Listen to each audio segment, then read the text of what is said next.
그러면서 이제 대부분 이 디오니소스 신화를 보면은 디오니소스를 거부해요, 사람들이. 그렇죠. 그러면서 이제 저주를 받는 거거든요. 이 왕은 누구냐면요, 리크루고스 왕. 리크루고스인데, 이 리크루고스 같은 경우는 에도노이, 트라케 에도노이 지방의 왕인데, 얘가, 이 왕은 뭐냐면, 디오니소스를 거부할 뿐만 아니라 디오니소스를 감옥에 가두려고 하기도 하고, 또 디오니소스를 못 가두니까 이 바카이들을 또 잡아들여서 가두려고도 해요. 그러는 바람에 디오니소스가 이 왕을 미치게 하는 거거든요. 그러면서 이 왕이 미쳐가지고 어떻게 되냐면 무조건 포도나무 다 베려고 하는 거예요. 근데 베고 나서 보니까 알고 보니까 자기 자녀의 무릎을 베버리는 거고, 또 담쟁이 덩쿨 같은 거 다 따버리고 하려고 칼로 다 해버리니까 알고 보니까 자기 자녀 코, 귀, 손가락 다 잘라버린 거죠. 그러니까 이게 아까 봤던 거와 같은 맥락이잖아요. 그쵸, 예. 그쵸? 분노해갖고 미쳐버리면은 그 사실이 사실대로 보이지 않아서 그렇게 내 스스로가 나를 살해하는. 그럼 자녀는 나잖아요. 그죠? 그렇게 볼 수 있는 거죠. 그러니까 이게 아마 금주령을 내린 건가? 너무 심하니까. 그러니까 나는 이게 이제 그리스 신화잖아요. 네. 그리스가 결국은 뭐예요? 플라톤 철학이 나오고 소크라테스가 나오고 이랬을 때 이성 중심의 그 이데올로기가 계속 커갈 때, 그러니까 이성 중심에 대한 것이 이 신화에서도 같이 강화돼서 만들어진 게 아닐까? 저는 그렇게도 지금 얘기하면서 그래서 생각이 가는 들었어요. 곳마다 디오니소스를 거부한다는 거는 이런 감성적인 이런 것들을 거부한다는 거죠. 그러니까 철학을 그러니까 그야말로 로고스만 최고고 그러니까 플라톤이 말하는 이데아만 최고고 소크라테스나 전부 그들이 하는 것은 이성 중심이잖아요. 그리고 그게 나중에 무엇과 맞물려요? 기독교 정신과 이렇게 맞물려 가면서 이제 중세에서 지금 우리가 알고 있는 기독교의 어떤 이원론적인 걸 확 나뉘어지는 건데, 기독교 가면 이제 디오니소스가 완전 악마가 되죠. 악마가 되잖아요. 철저하게. 예. 그래서 이렇게 되는데, 그래서 결국 어떻게 되냐면은 이 왕이 다스리는 이 지역에 기근이 와요. 네. 기근이 와갖고 이거 왜 그러느냐? 신탁을 받죠. 근데 또 여기서 뭐냐면 이 리크로고스 죄 때문이다. 리크로고스를 죽여라 해서 사지를 묶어가지고 찢어 죽이죠. 그냥 디오니소스가 지나가는 자리에는 사실은 우리가 딱 봤을 때 잔혹하게 끝나는 경우가 되게 많아요. 그러니까 이 잔혹하게 끝나는 걸로 디오니소스를 계속해서 몰아가고 있다라는 걸 우리가 느껴야지 돼요. 암시되고 오히려 있는 거를. 또 앞에 보이는 거. 이건 뭐냐면 디오니소스가 결국 인도 가거든요. 근데 참 웃긴 게 디오니소스가 인도 갔다는 얘기가 신화가 되게 많은데, 인도 가갖고 무력과 사실은 그 마법으로 정복을 해요. 앞에 보이는 장면이 뭐냐면은 4세기 때 그 모자이크인데 그 인도인들을 정복하는 디오니소스의 모습이에요. 그래서 디오니소스가 행렬이 있죠, 행렬. 이 행렬이 언제부터 그러냐면은 인도 정복한 이후부터 행렬이 따라오는 거예요. 그렇군요. 행렬이. 특히 앞에 보이는 뭐 호랑이, 그러네. 이런 범들 있죠. 이게 그리스에는 없는 동물들이거든요. 그렇죠. 근데 디오니소스가 특별한 게, 디오니소스를 딱 보고 디오니소스네? 알 수 있는 거 뭐냐면 호랑이 있나, 범이 있나, 아니면 옷을 입어도 범으로 된 옷을 입으면 디오니소스잖아요. 근데 이 옷은 그리스에 없는 것들이거든요. 갑자기 그 영화 호랑이하고 배에서 계속 싸우다가 뭐더라? 그 영화가 갑자기 생각이 나. 그러니까 결국 그 인도에서 그러니까 유럽으로 오는 과정에서 호랑이하고 이완 감독의 영화인데 호랑이하고 그 소년하고 계속 싸우는 것이 이게 실화냐 아니냐 뭐 이런 얘기하면서 마무리가 되든 굉장히 그 감동적으로 봤던 영화인데, 지금 거기에서 그 호랑이 그 모습이 딱 떠올랐어요. 디오니소스 신화가 굉장히 광대한 게 그리스뿐만이 아니라 사실은 이렇게 인도까지 포괄하고 있는 신화라는 걸 알 수 있는 게 디오니소스 복장에서도 알 수 있는 거죠. 그렇죠. 지금 이런 것들, 이렇게 범을 옆에 안고 있잖아요. 이 표범. 표범은 그 그리스에서 볼 수 없는 동물이라는 거죠.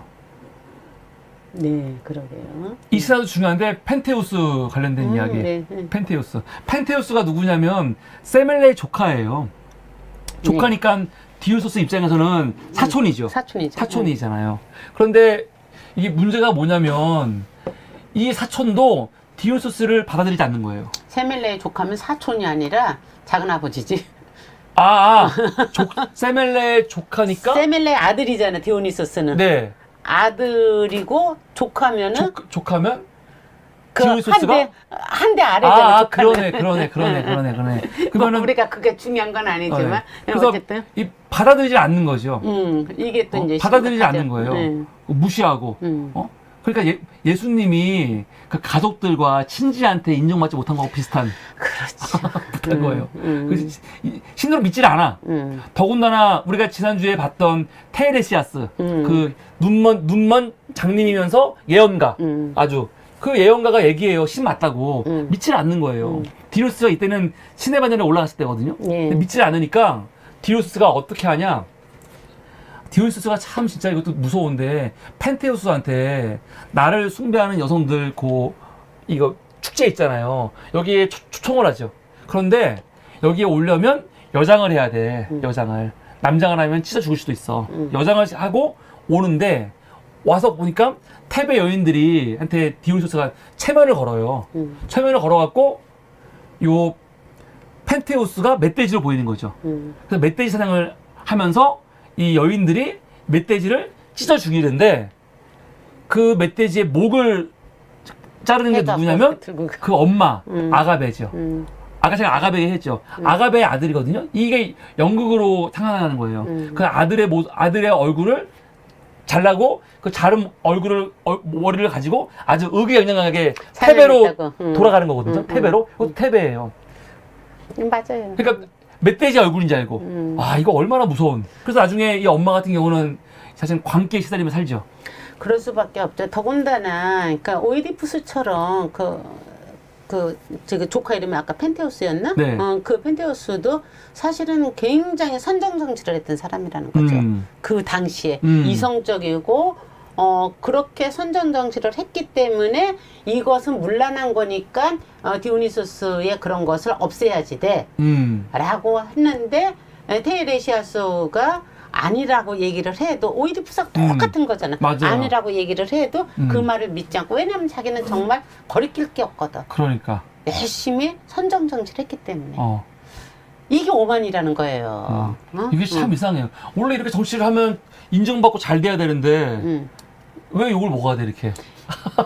욕을 먹는 게 아니라 그 뒷면에 그 부주리함을 같이 볼 수 있어야지 되는데 그걸 보지 않고 내가 옳다라는 것에 갇히는 것에 대한 경고죠.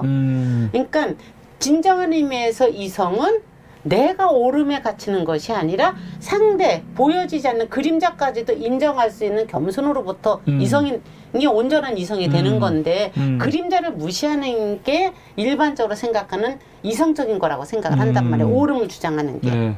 틀렸어가 아니라 다름으로 받아들이지 못하기 때문에 빚어지는 것에 대한 경고를 계속 신앙을 하는 거죠. 그렇군요. 그래서 보면 알겠지만 테베를 건국한 이 카드모스의 부인 이 하르모니아 두 자녀였던 아까 세멜레 자녀가 여러 명 있는데 지금 자매만 얘기하면 딸들만 얘기했을 때 세멜레 하르모니아 죽었죠. 이노도 정말 비극적으로 끝났죠. 지금 마지막 아가베도 이렇게 비극적으로. 그러니까 테베가 얼마나 비극적으로 치닫는지를 볼 수 있는 거죠. 이 지금 이 독이 내용은 이게 아가베하고 이노가 펜테우스를 찢어 죽이는 거. 이거는 좀 다르지 아까랑. 이건 이노하고 둘이 같이. 이거 모습 이렇습니다. 앞에 보이는 거는 이제 미니아스의 딸들. 인데 이것도 재밌어요. 이제 오르코메노스의 왕 미니아스가 있는데 미니아스에게 세 딸들이 있어요. 근데 여기도 마찬가지예요. 여기도 디오니소스를 무시하고 오만 떨다가 디오니소스가 딸들을 미치게 해요. 그 딸들이 어떻게 하냐면 막 소같이 밤마다 소같이 막 울고 막 배회하고 그뿐만이 아니라 그 자녀들 있죠. 자녀들 자녀들까지 막 죽이려고 하니까 이걸 보고 미니아스 왕이 놀래가지고 이 자녀들을 죽이려고 하는데 그때 이제 자녀들한테 그 날개가 돋아나고 박쥐로 변했다는 건데 이거 미네스타 그거 아닌데 지금 제가 얘기하려는 건 이건데 제가 뭐 틀린 것 같아요. 멜란푸스와 프로이토스 왕 이야기인데 이거는 그 미니아스 딸들 이야기는 다른 거예요. 다른 거. 이것도 하여간 그 디오니소스 때문에 딸들이 미쳐버리는 이야기인 거고. 그리고 요게 중요합니다. 요 독이 모습이 뭐냐면 그 아르테미 신전에서 치료받는 모습이에요. 그 멜란푸스라는 예언자가 있고 이 딸들은 누구냐면 프로이토스 왕의 딸들이거든요. 근데 프로이토스 왕도 디오니소스를 거부를 해요. 그래갖고 디오니소스가 딸들을 미치게 하거든요. 그래서 그 딸들이 아까 말한 것처럼 소처럼 막 울고 갓난아이를 막 먹으려고 해요.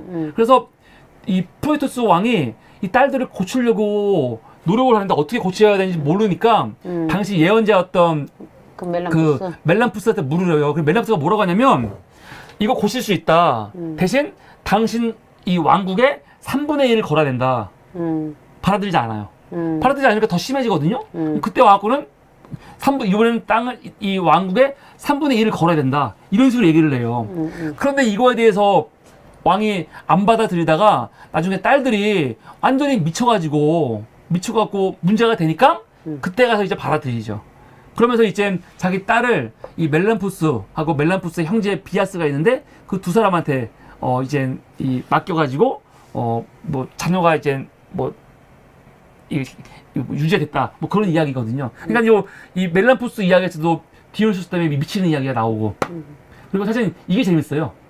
디오니소스가 자기 술 만드는 방법을 아테네에 가갖고 전파를 해요. 아테네에 가갖고 누구한테 전파하느냐 여기 써있지만 이카리오스. 이카리오스가 아테네의 농부거든요.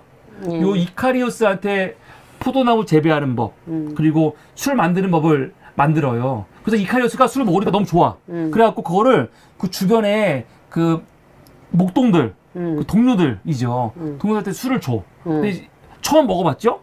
먹었더니 머리가 막 알딸딸하거든요. 그래서 이거를 독약인지 알고 이카리오스를 죽여요. 죽여놓고 나중에 우리가 실수했다. 이거를 알고 이카리오스를 그냥 묻어버리거든요. 숨기거든요. 근데 이카리오스를 어떻게 발견하냐면 이카리오스가 이제 죽은 거죠. 이카리오스한테 개가 있어요. 마에라라는 개가 있는데 그 개가 이카리오스의 시신을 찾아요. 그러니까 이카리오스의 또 딸이 있거든요. 에리고네라는 그 딸이 아버지가 죽은 걸 보고 분노해가지고 몸에 달아 죽어요. 그리고 그 개도 절벽에 떨어져 죽거든요. 비극 아니에요 완전히. 그래서 이것 때문에 디오니소스가 분노해가지고 역병을 보내요. 역병을 보낼 뿐만이 아니라 그 지역의 이 아테네 미혼 여성들을 다 미치게 해요. 그래서 그 여성들이 다 목매달아 달아 죽어요. 완전 비극이죠. 그러니까 이것 때문에 사람들이 이거 어떡하냐 해갖고 델포이 신탁한테 가는 거예요. 신탁을 하니까 아폴로는 뭐냐냐 이카리오스의 살인자를 처형하고 그리고 이카리오스와 그 딸을 위한 축제를 열어라 하거든요. 이것 때문에 이제 이게 원캐가 되는 거죠. 이 별자리에 그래서 이 이카리오스를 위해서 하늘에 그 별똥자리를 만들어주는 거 이런 얘기가 여기 나오는 거죠. 이게 이카리오스 신화. 이게 굉장히 중요한 겁니다. 그러니까 이제 예전이나 지금이나 역병이 돈다는 거죠. 그러니까 그 역병이 돈 것을 예전에 그 사람들은 그 두려움 속에서 그렇게 느끼는 거잖아요. 인간이 그러니까 지금 이걸로 보면은 무언가를 제대로 못 봐서 미쳐버렸을 때. 네. 그러니까 신이 분노를 하는 거야. 인간이 미쳐서 엉뚱한 짓을 할 때. 그렇죠? 그러니까 이카리오스가 와인 먹고 알딸딸한데도 그냥 이거 뭐야? 그러고 죽여버리고. 그러니까 과하게 나아갈 때 결국은 신이 분노의 역병을 보낸다. 그러고 나면 꼭 신탁이 내려져. 우리 코로나는 뭘까요? 근데 난 디오니소스에 대해서 긍부정을 떠나갖고 그 신화를 보면서 그냥 딱 이 표면적으로 딱 느껴지는 게 술을 먹고 실수한 사례가 엄청 많구나. 분명히. 예, 그러니까 이제 맞아요. 과도하게 취했을 때는 항상 문제가 되는구나. 극약과 비슷한 거죠. 네. 잘 먹으면은 살아나니까 오히려 이거를 에너지를 돌릴 수 있는 좋은 기운인데 극약도 극약 처방이라는 것이 있듯이 그게 과해지면은 죽음으로 몰고 가는 그러니까 이것도 이제 지금 술도 그런 맥락으로 우리가 네. 생각해도 되겠네요. 그리고 디오니소스 신화화에서 또 많이 알려진 게 그 해적 신화죠. 그러니까 이건 디오니소스가 이제 자기의 섬이 낙소스 아니에요. 낙소스 가려고 하는 와중에 에투르리안 해적들이랑 납치를 당해요. 이거 좀 웃기죠. 신인데 납치를 당했어. 납치 당해준 거겠지요? 당해줬겠죠. 네. 당해줬는데 여기서 이제 위해를 가려고 하니까 포도 덩굴이 막 나와가지고 해수선을 막 감고 또 뭐 그런 거 나오잖아요. 그리고 이 디오니소스는 사자로 변해갖고 해적들을 맞서고 해적들이 다 바다로 뛰어들거든요. 근데 그 해적들이 뭐가 됐냐? 돌고래가 된 거죠. 돌고래가. 돌고래의 기원. 우리가 돌고래라고 하면은 되게 어떤 이야기가 많냐면 인간하고 가까운 많이 통하는. 네. 이게 왜 그러냐? 사람이 변한 거거든요. 네. 그리고 또 뭐가 있냐면 가끔 이제 뭐 바다에 떨어진 사람들을 돌고래가 구조해줬다. 네. 그 얘기가 뭐냐면 이때 이 해적들이 개가천선했다. 그래서 자기 잘못을 반성하고 네. 지금 하는 행동이다. 뭐 그렇게 이야기를 합니다. 네. 신화에서. 지금 여기 이제 그 이랑원이라는 이랑원님. 분께서 알파벳과 여신이라는 책, 이 책 굉장히 좋은 책인데, 예. 그러니까 알파벳으로 이 네. 신화의 흐름을 보는 건데, 바로 거기에서 얘기하는 게 에우로파에 맞아요. 넘어오는 얘기. 그러니까 그리스 신화가 가부장제에 의해서 쓰여졌다라는 것을 얘기하는 기본 틀이에요. 그러면서 이제 그거를 이 저자가 아마 그 신화학자가 아니라 네. 굉장히 유명한 뭔가 이렇게 분석하는 사람이에요. 내가 하도 오래전에 봐갖고 기억이 잘 안 나는데 분석하는 사람인데 여기에서 가부장제가 되면서 이러한 신화들이 이런 식으로 변모된다. 내가 끊임없이 하는 이야기가 네. 이 책에서 이렇게 증명해내듯이 얘기하는 부분이 맞아요. 지금 말씀하시는. 네네. 이라원님이 신화에 관심 많으신 분이군요. 그런가 보네요. 알파벳과 여신을 읽을 정도면 신화에 네. 관심이 많은 거죠. 페미니스트이실 수도 있고 페미니스트이신 분들이 알파벳과 여신을 약간 교과서처럼 읽거든요. 예. 네네. 요런 신화가 있고 이 그림 또 이거는 이제 2세기 때 그 북아프리카 로마 모자이크인데 같은 그림이죠. 이렇게 해적들 돌고래 되는 그림 같은 거. 하여튼 또 이 중요한 거